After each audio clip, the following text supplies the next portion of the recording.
ఎన్ని ప్రయత్నాలు చేసినా, ఎంత రక్షిద్దామని ప్రయత్నం చేసినా వాళ్ళు దేవుడి మాట వినకపోతే ఆయన మాత్రం ఏం చేస్తాడండి? ప్రవక్తలను పంపించాడు, యేసయ్యను పంపించాడు, పరిశుద్ధాత్మను పంపించాడు, ఇద్దరు సాక్షులను పంపించాడు, దేవదూతను పంపించాడు, 1000 ఏళ్ల పరిపాలన రుచి చూపించాడు.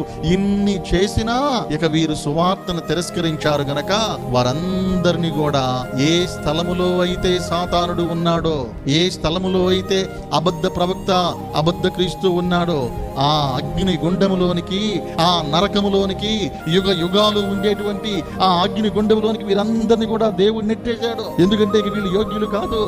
ఎన్ని ప్రయత్నాలు చేసినా వాళ్ళు తిరస్కరిస్తున్నారు, సాతానుతోటి పెనవేసుకుని ఉంటున్నారు.